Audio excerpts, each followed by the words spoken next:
हरे कृष्ण कृष्ण कृष्ण हरे हरे हरे राम राम राम हरे हरे। ओम नमो भगवते वासुदेवाय। ओम नमो भगवते वासुदेवाय। ओम नमो भगवते वासुदेवाय।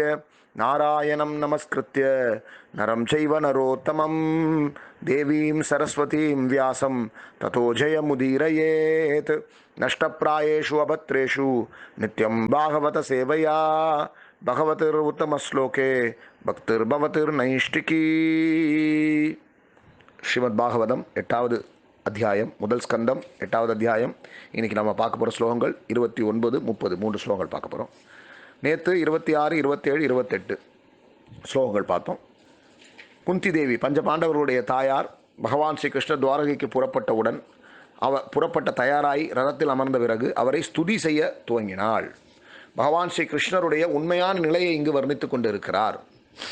என்னதான் கிருஷ்ணர் குந்தி தேவிக்கு மருமகனாக இருந்தாலும், வசுதேவருடைய தங்கை, அதாவது கிருஷ்ணருடைய அத்தை முறையில் குந்தி தேவி இருந்தாலும், கிருஷ்ணர் முழுமுதற் கடவுள். எல்லா ஈஸ்வரர்களுக்கும் அவர் ஈஸ்வரன், எல்லா புலன்களுக்கும் அதிபதி அவர் தான், ரிஷிகேஷன், இறைவர்களுக்கு எல்லாம் இறைவன். இப்படின்ற அந்த விஷயத்தை இங்கே ரொம்ப தெளிவாக குந்தி தேவி சொல்லிட்டு வராங்க. 26 என்ன சொன்னாங்கன்னா, எம்பெருமானே பகவானாகிய தங்களை சுலபமாக அணுகிவிட முடியும். ஆனால் பௌதிக வாழ்வில் முற்றிலும் விரக்தி அடையாதவர்கள் மட்டுமே அதை செய்ய முடியும். யாரெல்லாம் கிருஷ்ணரை ரொம்ப ஈஸியாக பகவான் கிருஷ்ணரை அணுகிவிட முடியும். ஆனால் யாருக்கு இந்த உலக விஷயத்து மேலே விருப்பு போகுதோ, யாரெல்லாம் இந்த உலக விஷயத்தை வெறுக்கிறார்களோ, விரக்தி அடைகிறார்களோ, இது வேண்டாம், இந்த வாழ்க்கையிலான எந்த பிரயோஜனமும் இல்லைன்னு நினைக்கிறாங்களோ, அவங்களுக்கு தான் பகவானை சுலபமாக அடைய முடியும். யாரெல்லாம் கௌரவமான குடும்பம், பெரும் செல்வம், உயர்ந்த கல்வி, இந்த உடல் அழகு, இதிலெல்லாம் நாட்டம் வைத்திருக்கிறார்களோ, இதையெல்லாம் அடைய வேண்டும் என்று நினைக்கிறார்களோ, இதையெல்லாம் எப்படியாவது முன்னேற்றி நம்ம மேலே போகணும்னு நினைக்கிறார்களோ, அவர்களால் உண்மையான உணர்வுடன் உங்களை அணுக முடியாது, பகவானை அணுக முடியாதுன்னு சொன்னாங்க. 26. 27 யாரெல்லாம் பௌதிக ஏழ்மையில், யாரெல்லாம் ஏழையாக இருக்கிறார்களோ, அவங்களுக்கு ஒரே செல்வம் பகவானே நீங்கள் தான். அவங்களுக்கு வேற செல்வம் இல்லை. ஆனால் செல்வந்தர்களுக்கு பல செல்வங்கள் இருக்கிறது. பொன்னும் பொருளும் நிலமும் இப்படி எல்லாமே இருக்கு. அவங்களுக்கு நீங்க அதுல ஒண்ணு. ஆனா ஏழைக்கு உங்களை தவிர வேற செல்வம் இல்லை. அந்த மாதிரி ஏழைகளுடைய செல்வமாக இருக்கக்கூடிய உங்களுக்கு என்னுடைய வணக்கங்கள். அப்ப ஏழை பக்தர்கள் நினைச்சுக்கணும், அவங்களுக்கு இருக்கக்கூடிய ஒரே செல்வம் பகவான் கிருஷ்ணர் தான். எல்லாருக்குமே அவர் தான் செல்வம். ஆனா செல்வம் உள்ளவன் அதை உணர்வதில்லை. செல்வம் இல்லாத ஏழை அதை எளிதில் உணர்ந்து விடுகிறான். பகவான் தான் நமக்கு சொத்து அப்படின்னு. அந்த மாதிரி ஏழைக்கு சொத்தாக இருக்கக்கூடிய உங்களை நான் வணங்குகிறேன்னு சொன்னாங்க. நீங்க இந்த உலகத்துல வரும் பொழுது, அவதரிக்கும் பொழுது, தோன்றும் பொழுது, இந்த ஜட இயற்கை குணங்கள், இந்த செயல், அந்த ஜட இயற்கை குணங்கள் 3 குணங்கள், ரஜோகுணம், தமோகுணம், சத்துவகுணம், இந்த 3 குணங்கள், அதோடைய விளைவுகளில் எந்த தொடர்பும் உங்களுக்கு கிடையாது. நீங்க ஒரு பிராமணரா பிறந்தாலும் சரி, சத்திரியனா பிறந்தாலும் சரி, வைஷ்யனா பிறந்தாலும் சரி, சூத்திரனா பிறந்தாலும் சரி, நீங்க இந்த உலகத்துல எந்த அவதாரம் எடுத்தாலும் அந்த குணங்களும் குணங்களுடைய விளைவுகளும் உங்களை பாதிப்பது கிடையாது. நீங்க எப்பவுமே சுய திருப்தி உடையவரா இருக்கிறீங்க. நீங்க என்னைக்குமே ஆனந்தமயமாக இருக்கிறீங்க. சச்சித் ஆனந்த மயம், ஆனந்த விக்கிரகம், சச்சிதானந்த விக்கிரகம் பகவான் எப்பவுமே சுய திருப்தி உடையவராக இருக்கிறார். என்னைக்குமே தன்னுடைய தூய்மையான பக்தர்கள் சூழ அவர் கோலோக பிருந்தாவனத்தில் வாசம் செய்து கொண்டிருக்கிறார். இந்த உலகத்தில் அவருக்கு சம்பந்தமே கிடையாது. இருந்தாலும் இந்த உலகத்திற்குரிய ஜீவராசிகளை காப்பதற்காக பகவான் இங்கே அவதாரம் செய்கிறார். அதனால இந்த அத்வைத்திகள் பகவான் 2 அல்ல 1 என்று சொல்லக்கூடிய அந்த அத்வைத்திகள், பகவானுக்கு ரூபம் இல்லை என்று சொல்லக்கூடிய அந்த அத்வைத்திகளுக்கும் நீங்க தான் தலைவர். ஏன்னா உருவம் இல்லைன்னு சொல்லக்கூடியவங்களும் உடம்புலேருந்து வரக்கூடிய அந்த ஜோதியை தான் வணங்குகிறார்கள். நிறைய பேர் இருக்காங்க, கடவுளுக்கு உருவம் இல்லை, அவர் ஜோதி வடிவமானவர். கிருஷ்ணர், ராமர்லாம் ஒன்றும் கிடையாது, நரசிம்மர்லாம் ஒன்றும் கிடையாதுவாங்க. அந்த ஜோதி தான் கடவுள். ஆனால் அந்த ஜோதி வேற ஒன்றும் இல்லை, பகவானுடைய உடம்புல இருந்து வரக்கூடிய தேஜஸ். எப்படி நம்ம வீட்டுக்குள்ள உட்கார்ந்துருந்தா சூரிய கதிர் உள்ள வருமோ, இதை பார்த்துட்டு அந்த சூரிய கதிர் தான் கடவுள் நினைச்சுக்கிறவங்க தான் இந்த ஜோதி வடிவமான அத்வைத்திகள். இதுக்கப்புறம் மாடிக்கு போய் சூரியனை பார்க்குறாங்க, வட்டமா ஒரு ஒளி வருது. அது யாருன்னா யோகிகள். அவங்க பரமாத்மாவா பார்க்குறாங்க. இந்த கீழே இருக்கக்கூடிய சூரிய கதிரை மட்டும் பார்க்கக்கூடிய அந்த அத்வைத்திகள் ஞானிகள். மேலே போய் மாடியில் போயிட்டு அந்த சூரியனோட கதிரை, அந்த ஒளியை, அந்த வட்டத்தை பார்க்குறவர்கள் யோகிகள், பரமாத்மாவா பார்க்குறாங்க. அந்த சூரியருக்குள்ள சூரிய நாராயணர் இருக்கிறான்னு தெரிஞ்சுக்கிறவர் தான் பக்தர்கள் பகவானாக பார்க்கிறார்கள். அந்த வகையில் அத்வைத்திகளுக்கும் நீங்க தான் தலைவர் அப்படின்னு சொன்னாங்க. 28 பகவானே, எம்பெருமானே, தங்களை நான் நித்திய காலமாகவும் பரம ஆளுநராகவும் துவக்கமோ முடிவோ இல்லாதவராகவும் எங்கும் பரவி இருப்பவராகவும் கருதுகிறேன். காலம் நீங்க தான். அந்த காலம் என்ன? பரமாத்மாவாக இருக்கு. பரமாத்மாவை தான் இப்படி வர்ணிக்கிறாங்க. காலம் காலம் சொல்றது பரமாத்மா தான். பரமாத்மா தான் ஒரு ஜீவராசி செய்யக்கூடிய எல்லா விதமான பாவ புண்ணியங்களையும் கணக்கிட்டு அதற்கு விதியை நவகிரகத்தின் மூலமாக தேவதா தேவன் மூலமாக விதிக்கிறது. அந்த வகையில் காலம் எல்லாம் மாத்துனா எல்லாம் பரமாத்மா தான் மாத்துவார். பரம ஆளுநர், எல்லாத்துக்கும் அவர் தான் சொந்தக்காரர். கிருஷ்ணர் தான் எல்லாத்துக்கும் ஆளுநர், எல்லாத்தையும் செய்யக்கூடியவர் அவர் தான். நம்மளுடைய ஹிருதயத்திலும் பரமாத்மாவா இருக்கார், தேவதா தேவதைகளுடைய ஹிருதயத்திலும் பரமாத்மாவா இருக்கார். அவர் இல்லாத ஜீவராசியே கிடையாது. இந்த ஈரேழு 14 உலகங்கள், 3 உலகங்கள், மேலுலகம், நாம இருக்கக்கூடிய நடு உலகம், கீழ் உலகம், எல்லா உலகத்தில் இருக்கக்கூடிய ஜீவராசியுடைய ஹிருதயத்திலும் பரமாத்மா இருக்கார். பிரம்மா முதல் கொண்டு எல்லாருடைய ஹிருதயத்திலும் பரமாத்மா இருக்கிறார். அவருக்கு துவக்கமும் கிடையாது, முடிவும் கிடையாது. பிரம்மாவுக்கு ஒரு 100 வயசு இருக்கு. பிரம்மா ஒரு குறிப்பிட்ட காலத்துல தோன்றார். அப்புறம் அவர் அவருடைய ஒரு நாள் என்பது 2000 திவ்யயுகங்கள், 1000 திவ்யயுகங்கள் அவருடைய பகல், 1000 திவ்யயுகங்கள் அவருடைய இரவு. இப்படி அவருக்கு 100 வருடங்கள் முடிஞ்ச உடனே 100 2000 திவ்யயுகங்கள் முடிந்த பிறகு அவருடைய காலம் முடிந்து விடுகிறது. அப்போ அவருக்கு கர்ப்போதகஷா விஷ்ணுடைய நாபியிலிருந்து ஒரு துவக்கம் இருக்கு. பிரம்மா வரார். பிரம்மா கிட்ட இருந்து ருத்ரர் எல்லாருமே வராங்க, எல்லா தேவதைகளும் வராங்க. ஆனா கர்ப்போதகஷாய் விஷ்ணுவோடைய மூலமாக இருக்கக்கூடிய கிருஷ்ணருக்கோ, கிருஷ்ணரிலிருந்து வந்த அந்த விஷ்ணு தத்துவங்களுக்கோ மூலமே கிடையாது. அவர்கள் எப்பவுமே இருப்பாங்க. அவர்களுக்கு முடிவும் கிடையாது, துவக்கமும் கிடையாது. எங்கும் பரவி இருப்பவராகவும் கருதுகிறேன். எல்லா இடத்திலும் இருக்கார் பரமாத்மாவா. புழு பூச்சியிலிருந்து எல்லாருடைய ஹிருதயத்திலும் கிருஷ்ணர் இருக்கார். உங்களுடைய கருணை விநியோகிப்பதில் நீங்கள் அனைவரிடமும் சமமாக நடந்து கொள்கிறீர்கள். ஜீவராசிகளுக்கு இடையில் உள்ள சண்டை சச்சரவுகளுக்கு சமூக தொடர்புகளே காரணம். எல்லார்கிட்டையுமே நம்ம பிரியமாக தான் இருக்கீங்க. யாருக்கும் நீங்கள் பாரபட்சம் காட்டுவதே இல்லை. இருந்தாலும் இன்னைக்கு மக்கள் கஷ்டப்படுறாங்க, துன்பப்படுறாங்க, சண்டை போட்டுக்கிறாங்கன்னா அதுக்கு காரணம் அவர்களுடைய அந்த உணர்வு தான், வேற ஒன்றும் கிடையாது. அவங்களுக்கு சமூக தொடர்பு, தன்னோடு இந்த உலகத்தோடு தன்னை அவர்கள் அடையாளப்படுத்திக் கொள்வதனால் அவர்கள் வாழ்க்கையில் துன்பமும் சண்டை சச்சரவுகளும் ஏற்படுகிறதுன்னு முடிச்சாங்க. இப்போ 29வது ஸ்லோகத்தில் என்ன சொல்றாங்கன்னு பார்க்கலாம். முதல் ஸ்கந்தம் 8வது அத்தியாயம் 29வது ஸ்லோகம் படிக்கிறேன். நவேத கஷ்சித் பகவம் சிகீர்ஷிதம் தவேஹமானஸ்ய நிராம் விடம்பனம் நயஸ்ய கஷ்சித் தயிதோ அஸ்தி கர்ஹிசித் துவேஷஸ்ய சாயஸ்மின் விஷமாமதிர் நிராம். ஸ்லோகத்துக்கு மொழிபெயர்ப்பும் பொருளுரை மணிங்கர் பக்தி வேதாந்த சுவாமி ஜெகத்குரு ஸ்ரீல பிரபுபாதர் மொழிபெயர்ப்பு. பகவானே, மனித செயலை போல் காணப்படும் உங்களுடைய திவ்யமான லீலைகளை யாராலும் புரிந்து கொள்ள முடியாது.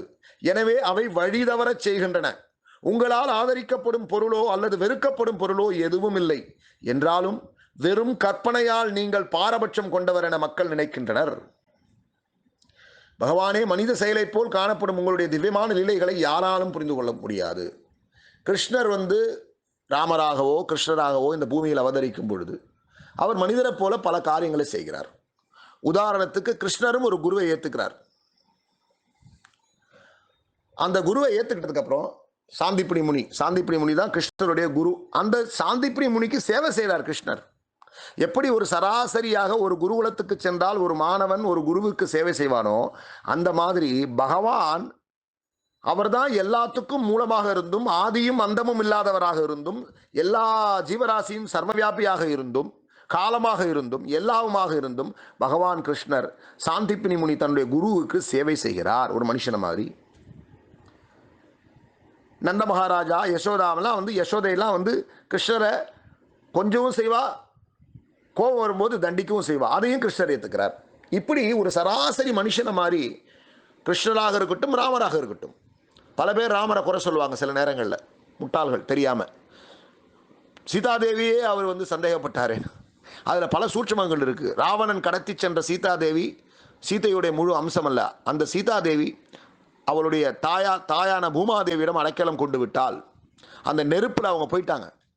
அவன் கொண்டு போனது வேற, ஆச்சாரியர்கள் அதுக்கு வியாக்கியானம் கொடுக்குறாங்க. கொண்டு போன சீதாதேவி வேற, சீதையுடைய ஒரு மாயா சக்தி அது. இப்போ மறுபடியும் சீதாதேவி வரும்பொழுது அந்த தீயில் இறங்கி மாயாதேவி போய் மறைந்திருந்த உண்மையான சீதாதேவி மேலோங்கி வந்தாள் அப்படின்றதான் அதோடைய சரித்திரம். இன்னொன்று, இதெல்லாம் சூட்சமம், பல காரியங்கள் இருக்கு. இது புரியாதவர்கள் என்ன சொல்றாங்க? மனித செயலை போல் காணப்படும் உங்களுடைய திவ்யமான லீலைகளை யாராலும் புரிந்து கொள்ள முடியாது. எனவே அவை வழிதவரச் செய்கின்றன. யாரை வழிதவரச் செய்து? யாருக்கு பக்தி இல்லையோ, யார் ஒருவர் கிருஷ்ணருக்கு பூரண சரணாகதி அடையவில்லையோ, பகவானை தன்னுடைய நாதனாக, தன்னுடைய எஜமானராக, அவருடைய அம்சம்தான் நான் ஏற்றுக்கலையோ, அவர்களுடைய மனதை பகவான் செய்யக்கூடிய லீலைகள் வழிதவரச் செய்கின்றன. உங்களால் ஆதரிக்கப்படும் பொருளோ அல்லது வெறுக்கப்படும் பொருளோ எதுவும் இல்லை. பகவான் யாரையும் ஆதரிப்பதும் கிடையாது, பகவான் யாரையும் வெறுப்பதும் கிடையாது. சூரியன் மாதிரி இருக்கார் பகவான். சூரியன் எப்படி சமமாக எல்லோருக்கும் அந்த சூரிய கதிரை கொடுக்கிறது, வெயிலை கொடுக்கிறது, அதே மாதிரி நிலா, அதே மாதிரி மழை, இது எல்லாமே பகவானுடைய கட்டுப்பாட்டில் இருக்கு. பகவான் என்னுடைய பக்தனுக்கு மட்டும்தான் நான் இதை கொடுப்பேன், என்னை பாதி வழிபட உனக்கு கொடுக்க மாட்டேன், அடுத்து நான் இல்லை கடவுள் இல்லைன்னு சொல்லக்கூடிய நாத்திகவாதிக்கு நான் கொடுக்க மாட்டேன்லாம் சொல்ல மாட்டேன். கடவுள் இல்லைன்னு சொல்கிறவனுக்கும் காற்று இருக்கும், மழை இருக்கும், வெயில் இருக்கும், எல்லாம் இருக்கும், எல்லாமே இங்கே கிடைக்கும். பகவான் சமமானவராக இருக்கிறார். அவர் ஒரு விஷயத்தில் அவர் ஆதரிக்கிறதும் கிடையாது, வெறுக்கிறதும் கிடையாது. அவர் ஆதரிக்கிறது என்ன ஒரே ஒரு விஷயம், அந்த ஆதரிக்கிறதும் வெறுக்கிறதும் கிடையாதுன்னா எல்லாமே அவர் ஒரு ஆன்மீக சட்டத்திட்டங்களை வகுத்து இருக்கிறார். இயற்கையின் சட்டத்திட்டங்களை பகவான் வகுத்துட்டார். அந்த எப்படி லா ஆஃப் நேச்சர் சொல்லுவாங்க, அதை இயற்கையின் சட்டத்திட்டங்கள். எப்படி நாம் இன்னைக்கு அரசு சட்டத்திட்டங்களை வகுத்து இருக்கிறதோ, ஒரு முக்கியமந்திரியோ இல்லை ஒரு முதலமைச்சரோ ஒருத்தன் தப்பு பண்ணுறானா அதில் அவர் பர்சனலாக ஒரு காரியத்தை செய்யணுன்ற அவசியமே இல்லை, சட்டம் அதற்கான தண்டனையை கொடுக்கும், அவ்வளோதான். அந்த மாதிரி பகவான் மனு தர்மம் சாஸ்திரம் மூலமாக வேதத்தில் நிர்ணயிச்சிட்டார். அந்த வேதம் அவர்கள் செய்யக்கூடிய காரியத்தை பொறுத்து அந்த வேதத்தை பிரதானமாக எடுத்துக்கொண்டு, வேதத்தை ஆதாரமாக எடுத்துக்கொண்டு நவகிரகங்களும் தேவதைகளும் அவர்களை தண்டிப்பார்கள். பகவானுக்குள்ள வரதே கிடையாது, கிருஷ்ணருக்குள்ள வரதே கிடையாது. அவன் பாவம் செஞ்சானா வேதத்தில் அந்தந்த பாவத்துக்கு என்ன பலனோ அந்த பலனை நவகிரகங்களும் தேவதைகளும் கொடுப்பாங்க. அதே மாதிரி அவன் புண்ணியம் செஞ்சானா அதுக்கேற்ற மாதிரி தேவதைகள் கொடுப்பாங்க.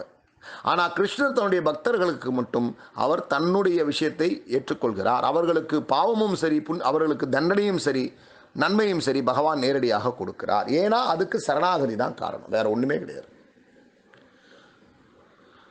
அந்த வகையில் பகவானால் ஆதரிக்கப்படும் பொருளோ அல்லது வெறுக்கப்படும் பொருளோ எதுவும் இல்லை. என்றாலும் வெறும் கற்பனையால் நீங்கள் பாரபட்சம் கொண்டவர் என மக்கள் நினைக்கிறார்கள். ஆனால் முட்டாள்தனமான மக்கள் இதெல்லாம் புரிஞ்சுக்காம என்னமோ பகவான் அப்படி, பகவான் இப்படி, பகவான் மனுஷரா பிறந்தப்ப அதை பண்ணார் இதை பண்ணார்னு மனக்கற்பனையால் பாரபட்சம் கொண்டவர்னு நினச்சிக்கிறாங்க.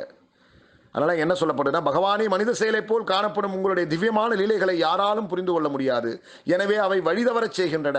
உங்களால் இந்த வழிதவரச் செய்வது தான் இன்றைக்கி இருக்கக்கூடிய பல ஞானிகள், யோகிகள். கடவுளுக்கு உருவம் இல்லை, இது ஒன்று.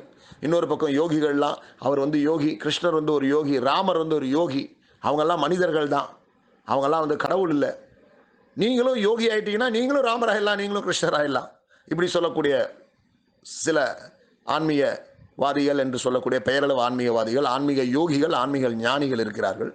இன்னும் சில பேரை பார்த்தீங்கன்னா, சில அமைப்பு நீங்கள் சிவனையும் விஷ்ணுவையும் பிரம்மாவையெல்லாம் வழிபட்டீங்கன்னா திரும்பவும் நீங்கள் நரகத்துக்கு போவீங்கன்னு சொல்லக்கூடிய முட்டாள்தனமான ஆன்மீகவாதிகள்னு சொல்லக்கூடிய பல பேர் இருக்காங்க.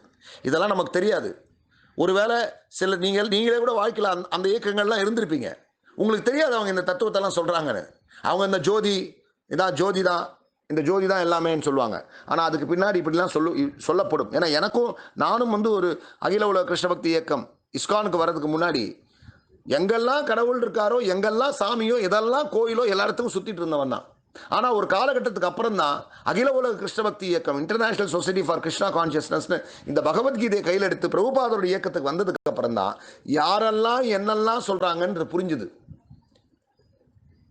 தடி எடுத்தவெல்லாம் தண்டல்காரன் கிடையாது, காவி வேஷ்டி போட்டுக்கிட்டு தாடி வச்சுக்கிட்டு பெருசாக தலைமுடியை வச்சுக்கிட்டு கண்ணை மூடிக்கிட்டு உட்காந்துட்டு இருக்கிறவரெல்லாம் யோகி கிடையாது, ஞானி கிடையாதுன்றது பகவத்கீதையும் பாகவதத்தையும் கையில் எடுத்ததுக்கு அப்புறம் தான் புரிஞ்சுது.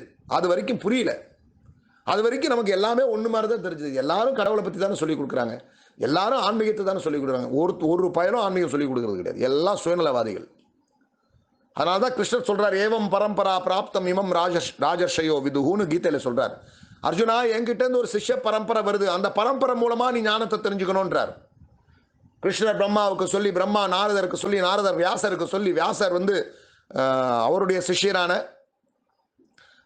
மத்வாச்சாரியாருக்கு சொல்லி, மத்வாச்சாரியார் வழியாக அப்படியே ராமானுஜாச்சாரியார், நிம்பார்க்கா, விஷ்ணு சுவாமி, இப்படி லைனாக வருது, சைத்தன்ய மகாபிரபு வழியாக வருது. இதெல்லாம் விட்டுட்டு இந்த இந்த இந்த குரு சிஷ்ய பரம்பரையில் இல்லாத யாரோ ஒருத்தர் திடீர்னு முளைச்சு அவர் ஒரு 5 படத்தை வச்சுப்பார், 5 ஞானி யோகி படத்தை வச்சுப்பார். அவர் தான் தான் ஒரு குருன்னுவார். இந்த யோகிகளுக்கெல்லாம் தலைவர் பதஞ்சலி தான். பதஞ்சலி தான் வேதத்தில் யோக முறையை கற்றுக் கொடுத்தவர். யோகத்திற்கு குருவே பதஞ்சலி முனி. பதஞ்சலி முனியோடைய வழியை யாரும் டைரக்டா பின்பற்றுவதில்லை. பதஞ்சலி முனியை பேரை வச்சுக்கிட்டு, இன்னும் சில பேர் அவர் பேரை கூட வச்சுக்காம அந்த யோகத்தை மட்டும் எடுத்துக்கிட்டு ஆளாளுக்கு ஹத யோகம், அந்த யோகம், அஷ்டாங்க யோகம், சங்கிய யோகம்னு என்னென்ன யோகமும் சொல்லி கொடுத்துட்டு இருக்காங்க. இவர்கள் யாருமே இந்த யோகம் என்பது, யோகா என்பது, கிரியை என்பது, ஹதயோகம், அஷ்டாங்க யோகம், சாங்கிய யோகம், இது எல்லாமே பரமாத்மாவின் மீது தியானிப்பது, மனதை தூய்மைப்படுத்தி பரமாத்மா மீது தியானிப்பது, பகவான் கிருஷ்ணரை அடைவது என்பதை சொல்லிக் கொடுப்பது கிடையாது. சில பேர் எக்ஸசைஸ் மாதிரி சொல்லிக் கொடுக்குறான். உனக்கு உடம்பு நல்லா இருக்கும், கை நல்லா இருக்கும், கால் நல்லா இருக்கும், நல்ல இளமையா இருப்ப, ஒல்லியா இருப்ப, அழகா இருப்ப, உனக்கு அந்த நோய் வராது, இந்த நோய் வராது, இப்படி சில பேர் ஜிம்முக்கு போற மாதிரி சொல்லிக் கொடுக்குறான். இன்னும் சில பேர் ஆத்மா இல்லை, பரமாத்மா இல்லை, கிருஷ்ணர் ராமர்லாம் சும்மா எதுவுமே இதுதான் கிடையாது, உனக்கு எது தெரியுதோ அதுதான், நீயா உன்னுடைய அனுபவத்தில் கண்டுபிடிச்சிக்க, இப்படி பல விஷயங்கள் இருக்கு. இதனால தான் கிருஷ்ணர் கீதையில தெளிவா இந்த பரம்பரையில் வரணும்னு சொல்றார். இந்த பரம்பரையில் வரவங்களுக்கு தெளிவா தெரியும் எந்த ஆன்மீகவாதிகள் எல்லாம் கிருஷ்ணருக்கு எதிரானவர்கள், வேதத்திற்கு எதிரானவர்கள். வேதத்தை தூக்கி போட்டுட்டா ஆன்மீகமே கிடையாது, முடிஞ்சு போச்சு. ஏன்னா கிருஷ்ணருடைய மூச்சு காத்து அந்த வேதம். வியாசர் இல்லைன்னா இன்னைக்கு நமக்கு சிவபெருமான் யாரு, முருகர் யாரு, இது யாருமே தெரியாது. இன்னைக்கு இந்த ஞானம்னா என்ன, யோகம்னா என்ன, ஒன்றும் தெரியாது, ஒரு இடமும் தெரியாது. இது எல்லாமே எது மூலமா தெரியும்? வேதம் என்று வேதவியாசர் கொடுத்தார். வேதத்தை பகவான் கொடுத்தார், அதை எழுத்து வடிவில் கொண்டு வந்தவர் வேதவியாசர். அதிலிருந்து பிரம்மா வேதாந்த சூத்திரத்தை எழுதினார், உபனிஷத்துக்களை எழுதினார், புராணங்களை எழுதினார். இல்லைன்னா நமக்கு ஒன்றும் தெரியாது. இந்த பெயரளவு உள்ள ஞானிகளும் யோகிகளும் வேதாந்த சூத்திரத்திலிருந்தோ எங்கேருந்தோ கொஞ்சம் எடுத்துக்கிட்டு அதை இவங்க ஒன்று புதுசாக ஒன்று ஃபார்ம் பண்ணி மடத்தனமாக சொல்லுவாங்க. யாரும் அனுபவத்தில் உணர வேண்டிய தேவையே கிடையாது. எல்லாவற்றையும் அனுபவத்தில் உள்ளவர்கள் எழுதி வைத்து விட்டாய்விட்டு வேதவியாசர் சொல்லாத விஷயமே கிடையாது. வேதவியாசரை தொடாத யாருமே ஆன்மீகவாதிகள் கிடையாது. ஸோ அந்த வகையில் பகவானே மனித செயலை போல் காணப்படும் உங்களுடைய திவ்யமான இல்லைகளை யாராலும் புரிந்து கொள்ள முடியாது. எனவே அவை வழிதவரச் செய்கின்றன. உங்களால் ஆதரிக்கப்படும் பொருளோ அல்லது வெறுக்கப்படும் பொருளோ எதுவும் இல்லை என்றாலும் வெறும் கற்பனையால் நீங்கள் பாரபட்சம் கொண்டவரென மக்கள் நினைக்கிறார்கள். அப்படி ரொம்ப தெளிவா சொல்லப்பட்டது. இதில் ஆச்சாரியர் ரொம்ப அற்புதமான ஒரு கருத்தை சொல்றார். என்ன சொல்றாருன்னா, பகவானுடைய கருணை எல்லோருக்கும் உண்டு. அதை 3 வகையில் எடுத்துக்கிறாங்க. முதல் வகை யாரு அப்படின்னு பார்த்தீங்கன்னா, கிருஷ்ணரை தவிர வேற எதுவுமே கிடையாதுப்பா, எனக்கு வாழ்க்கையில கிருஷ்ணர் தான் எல்லாம் அப்படின்னு ஒரு சூழ்நிலையில பகவானுடைய கருணையால ஹிருதயத்தில் பரமாத்மாவா கிருஷ்ணர் உணர்த்துவார். இதை ஒரு நல்ல ஒரு ஆச்சாரியரோ குருவோ கரெக்டா அந்த பாதைக்கு போவான். அவன் இந்த கண்ட தோட்டா தொப்பலாம் குரு கிட்டலாம் போகாம இந்த பரம்பரையில் வரக்கூடிய மத்வ சம்பிரதாயம், ஸ்ரீ சம்பிரதாயம், அதாவது ராமானுஜ சம்பிரதாயம், மத்வாச்சாரியார் சம்பிரதாயம், சைத்தன்ய மகாபிரபு சம்பிரதாயம், விஷ்ணு சுவாமி சம்பிரதாயம், நிம்பார்க்கா சம்பிரதாயம், இந்த மாதிரி ஒரு சம்பிரதாயத்தில் இருக்கக்கூடிய ஒரு ஆன்மீக குரு ஆச்சாரியர் வழியில் வரக்கூடிய குரு கிட்ட போயிட்டு அவங்க மூலமாக பக்தியை பிடிச்சி கிருஷ்ணருடைய கருணையை முழுமையாக பெற்று விடுவார்கள். இது முழுமையாக சரணாகதி அடைந்துடுறாங்க. கிருஷ்ணரை தவிர வேறு எதுவுமே கிடையாது அவங்களுக்கு. அகில உலக கிருஷ்ண பக்தி இயக்கம் நான் ஒரு உதாரணமாக சொல்ல முடியும், பிரபுபாதருடைய இயக்கம்.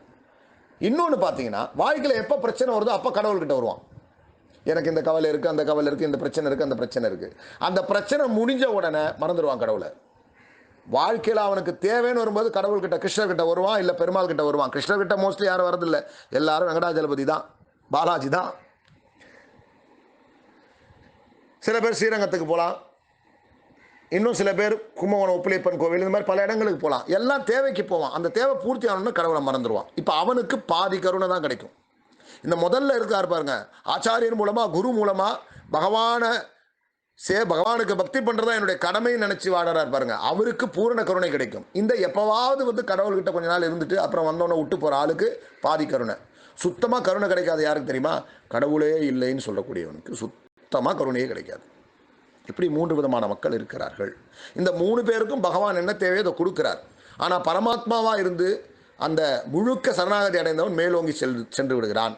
இந்த பாதி சரணாகதி அடைஞ்சு தேவைக்காக வரவன் ஒருவேளை ஏதாவது பக்தர்களுடைய அனுகிரகம் அவனுக்கு கிடைத்தால், தூய பக்தர்களுடைய சங்கம் கிடைத்தால், தூய பக்தர்கள் சொல்வதை காதில் கேட்டுவிட்டால், பகவத்கீதை பாகவதம் கேட்டுவிட்டால் அவனும் தூய பக்தனாக மாறிவிடுவான்.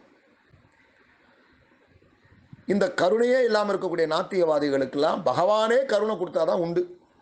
ரொம்ப ரொம்ப கஷ்டம் பகவானே கருணை கொடுக்கணும். சில நேரங்களில் அந்த மாதிரி நாத்திகவாதிகளுக்கு பகவான் கருணையும் கொடுத்திருக்கிறார். நாத்திகவாதியிலேயே நம்பர் 1 சொல்லக்கூடியவங்களுக்கெல்லாம் பகவான் கருணையை கொடுத்திருக்கிறார். ஆச்சாரியருடைய கிருபை அவர்களுக்கு கிடைத்திருக்கிறது. அந்த வகையில் பகவானை மனித செயலை போல் காணப்படும் உங்களுடைய திவ்யமான லீலைகளை யாராலும் புரிந்து கொள்ள முடியாது. எனவே அவை வழிதவரச் செய்கின்றன. உங்களால் ஆதரிக்கப்படும் பொருளோ அல்லது வெறுக்கப்படும் பொருளோ எதுவும் இல்லை. என்றாலும் வெறும் கற்பனையால் நீங்கள் பாரபட்சம் கொண்டவர் என மக்கள் நினைக்கின்றனர். அப்படி 29 சொன்னாங்க. 30 என்ன சொல்றாங்க குந்திதேவின்னு பார்க்கலாம். ஜன்ம கர்மச்ச விஸ்வாத்மன் அஜஸ்யாகர்துர் ஆத்மனஹ திர்யன் நிரோஷிஷு யாதௌசு தத் அத்யந்த விடம்பரம். ஸ்லோகத்துக்கு மொழிபெயர்ப்பும் பொருளுரை மணிகள் பக்தி வேதாந்த சுவாமி ஸ்ரீல பிரபுபாதர். மொழிபெயர்ப்பு. பிரபஞ்சத்தின் ஆத்மாவே, தாங்கள் செயலற்றவர் என்ற போதிலும் செயல்படுகிறீர்கள்.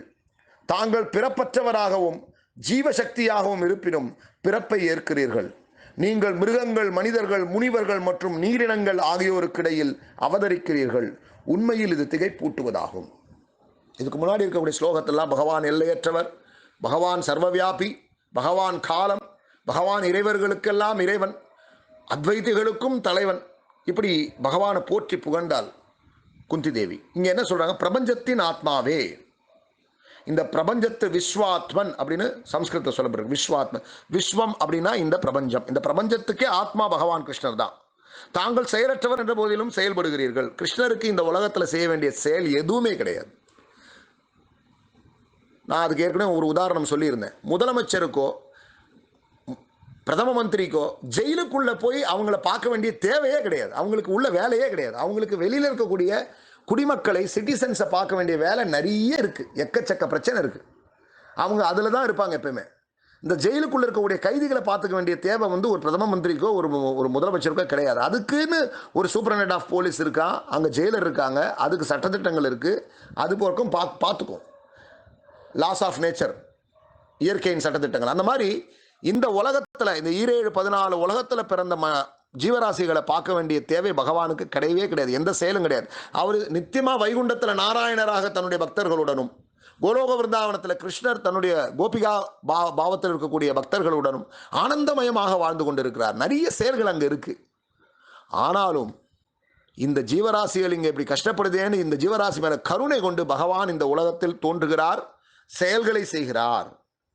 அவருக்கு பிறப்பே கிடையாது. தாங்கள் பிறப்பற்றவராகவும் ஜீவ சக்தியுமாக இருப்பினும், நம்ம ஆத்மா எல்லாமே பகவானுடைய அம்சம், பகவானுடைய ஒரு பொறி. பகவான் ஒரு பெரிய தீ ஜுவாலையினால் அதுலேருந்து தெரிக்குள்ள ஒரு குட்டி குட்டி பொறி. அந்த பொறி தான் நாம. பகவான் தீ ஜுவாலையா இருக்கார், ஜீவ சக்தியா இருக்கார். நமக்கு ஜீவ சக்தியை, ஆத்மா பகவானுடைய அம்சம். ஆத்மா இந்த உடம்புக்குள்ள இருக்கிற வரைக்கும் தான் அந்த உடம்பு செயல்படும். ஆத்மா போயிடுச்சுன்னா சக்தி கிடையாது. மொத்தம் இந்த உடம்பு கீழே விழும், அப்புறம் அழுக ஆரம்பிக்கும், நாத்தடிக்கும். அதுக்குள்ள மக்கள் கொண்டு போய் எரிச்சு பஸ்மமாக்கிடுவாங்க. நீ எவ்வளோ பெரிய ஆளாக இருந்தாலும் சரி. நாம் இப்போ இதை பார்க்குறோம். இந்த கொரோனான்னு சொல்லக்கூடிய விஷயத்தில் எவ்வளோ பெரிய பெரிய ஆளை ஒருத்தரை விட்டு வைக்கிறது இல்லை. அது பிச்சைக்காரன் முதல் கொண்டு, ஒரு பெரிய பிரபலமானவர்கள் முதல் கொண்டு, அமைச்சர்கள் முதல் கொண்டு, அமெரிக்கா நாட்டுடைய ஜனாதிபதிக்கே அதை தாக்கிடுச்சு. அந்த மாதிரி அது அவ்வளோதான்.